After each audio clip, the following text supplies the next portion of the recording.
Yvette is a powerful defender, and together with her stuffed bear Faye, she controls the battlefield and keeps attackers on their toes.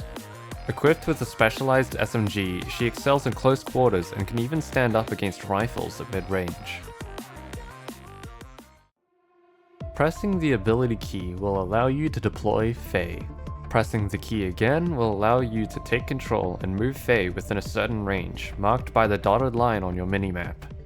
It's important as a defender that your whole team has as much information as possible when it comes to locating attackers and taking control of the map. Thankfully, Yvette is great for this.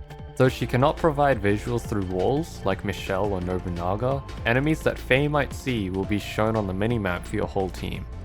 When things start to get heated and bullets start flying, use primary fire while in control of Faye to sprint in a straight line until you collide with a wall or until you use primary fire again. This can only be used twice without upgrades and will be refreshed when Faye is redeployed. At the end of a sprint, Faye will create an icy field in a spherical shape around themselves, which causes enemies inside to take more damage from all sources and experience less friction, causing them to slide about while moving. If you obtain Yvette's first awakening, an icy field will also be deployed when Faye is killed or recalled.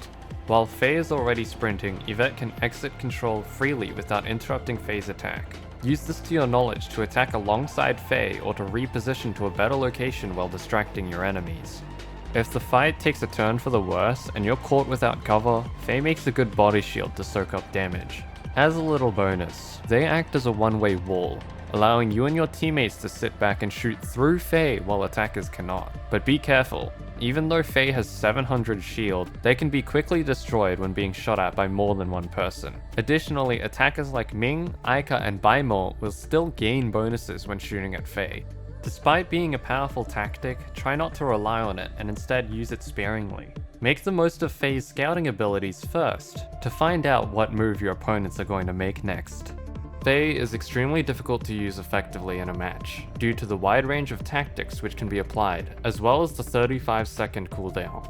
Each situation calls for the use of different tactics and awakenings. Knowing when, where, and which tactic to use is half the battle. Low pressure situations like advantage teamfights are easier and have simpler solutions, whereas high pressure situations such as clutches require quick, clever thinking and technical skill to come out on top. After standing still for a brief moment, Yvette will turn invisible to enemies beyond close range. While invisible, Yvette will not be highlighted by agents like Loin and Fuchsia. As long as you don't move or handle your weapon, you will retain your invisibility. When invisible, you will see a visual indicator showing the border of your effective invisibility. Enemies who are beyond this range will not see you at all, but you will become more visible the closer enemies are to you. So even if you witness enemies crossing the visual border provided, you will still be mostly invisible until someone is practically standing next to you. As long as you are not the center of attention, you will remain undetected this way. For 7 points, Yvette can deploy a Frost Bear to create a large polar zone after 3 attacks. This large zone acts similarly to the icy fields generated by Faye, but to greater effect. While inside, enemies will receive an additional debuff which lowers their weapon accuracy and fire rate, allowing your teammates to clean up and finish the fight. Frostfall is most useful when used for retakes, but don't hesitate to use it when stepping into a big team fight or when you need to keep the attackers out for just a little longer. Remember that the worst kind of ult is one that isn't used at all, so be sure to throw this at your opponents to secure a victory for your team. Yvette's awakenings drastically change the way you can use Faye. Snowball Fight removes Faye's ability to sprint in exchange for the ability to throw snowballs, which create icy fields on impact. This awakening is most useful for ambushes and panic scenarios due to the increased speed at which you can deploy ice fields. Even though snowballs deal damage to players, I highly recommend you throw them where enemies will be in a few seconds, rather than directly at them. These things deal pitiful damage compared to the raw power of your team's weaponry. Teddy Assault allows Faye to search for enemies and sprint at them without the need for Yvette to take control. Though I don't recommend it, this awakening has its uses when playing Yvette aggressively, as it saves you the time and attention that Faye would usually take up. If you plan on using Faye as mobile cover, you will need to be extra careful, as Faye might run away from you to attack an opponent, leaving you in the open with no cover. If you're new to strinova, I recommend you build towards Snowball Fight due to how much easier it is to use. However, if you're experienced and confident in your ability to play aggressively, Teddy Assault may be more fitting for you. Remember that you can swap your awakening mid-game, and don't have to stick to one playstyle throughout your match.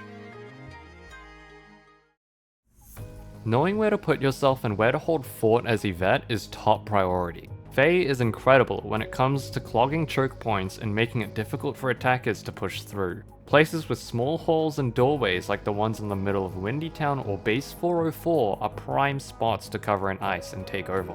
Here, I'll give you some spots to stand for Windy Town. It'll look something like this. Notice where Yvette is standing. Most of the time you will be standing in one of these two spots. They're strong positions that prevent aggression from middle, which also let Yvette rotate quickly if things start happening on other parts of the map. If you have a read and are confident that the attackers will charge into one of the sites, these two spots towards the back are far less flexible, but are instead safe spots for Yvette to exit control and help defend one of the bomb sites. Another thing to note is how Faye is always placed so that they can contest Grand Hotel, regardless of Yvette's decision to take an anchor or flexible position. This area is where Faye will have the most value. While it's true that Faye can still scout around the main pathways to each bomb site, taking control of Grand Hotel will guarantee a safe rotation to either site for your whole team. While not all maps have similar layouts, I still advise you to try apply this game plan to other maps. Keep yourself just barely outside of the fight so you can stay safe, but still be close enough to join in whenever you are needed. As useful as Faye can be, your presence is still needed in gunfights so that you can assist shooting down enemies and provide covering fire for your teammates. Alright, now that we've gone over the basics, allow me to cover a couple of practical examples and explain how I played Yvette and why the round ended the way it did. Here, we had just lost the first round. I deploy Faye to gather intel from the road to B, then I move to a flexible position on A. This corner isn't the best, as it's difficult to reposition from, but is very strong when defending either A or B. As soon as the round starts, I move forward with Faye and see that the attackers are moving towards A through the window. Within the first 5 seconds of this round, we already know that the attackers are all moving to A. This info is super important to us winning the round, as our teammates on C have already started rotating towards A. Not much long after, the attackers have already started their assault. Despite quickly being put down in numbers, they decide to overcommit to this attack as 3 of them rush into Sniper's Nest, as the Celestia jumps up to try solo us on high ground. Expectedly, Michelle gets overrun and dies to the 3 who jumped into Sniper's Nest. While we still have the numbers advantage, our team groups up to take out Loin and Ica, who tried to continue overextending. Thanks to their reckless actions, Ming is left in an impossible 1v4 situation. While this round looks like a massive misplay from the enemy team, this victory would not have been possible if I didn't use Faye to scout an unsafe area. This little courtyard is notorious for being attacker-sided, as there are multiple places to be shot from. If a different agent were to try tackle this area, they would be quickly overrun if the enemy team decided to push through here. The remote scouting provided by Faye is much safer in comparison. Though Faye is defeated, they will come back as long as Yvette stays alive. In this round on Windy Town, I see that Grand Hotel is clear with no enemies, and that Yugiri managed to walk through A unscathed.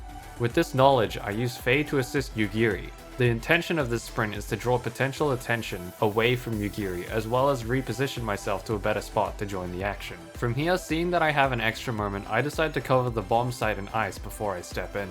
After finishing off the Loin for no particular reason, I shift my attention towards shooting Ming, who is currently preventing Yugiri from engaging. This causes her to retreat and allows Yugiri to move forward. With Ming now out of my vision, I look over to Nobunaga and provide fire for him while he repositions. All of this happens while Meredith tries to plant the bomb and slides out of cover due to the icy field I deployed earlier. From here, it's a solved game. Meredith doesn't have her ultimate, and we have a big number advantage. Under normal circumstances, all 4 of us would run over to guarantee the kill on Meredith, but instead I defused the bomb since I trusted my teammates. This round was won through snappy decisions. There was a possibility that if I did not support Yugiri, she might have died behind enemy lines, and therefore could not distract Ming from the fight on the bomb site. Using Faye as a distraction and as a sound to mask Yugiri's advance lowered the odds that she would be found out, as she decided to navigate to the upper side of the bridge, away from Faye. Lastly, covering the bomb site in ice caused enemies to take extra damage. I may not have been able to take down Galatia or damage Ming enough had it not been for the icy field. Oh, and bonus points for watching Meredith slide out of cover. Imagine if I didn't need to reload there. She would have been done for. Thanks to my target priority, we managed to get rid of the more threatening attackers first. Hey, thanks for watching. Hopefully there was enough in this video to teach you something about Yvette. I really liked working on this video, way more than all of the other guide videos I've made so far, since I finally got to talk about some not so straightforward stuff. Apologies for the jumping and inconsistent audio quality. I was in a rush to finish this video since I'm about to get my wisdom teeth pulled out like next week. That's cool. Anyways, thank you again for watching, and subscribe if you want to see more videos like this. See you next time.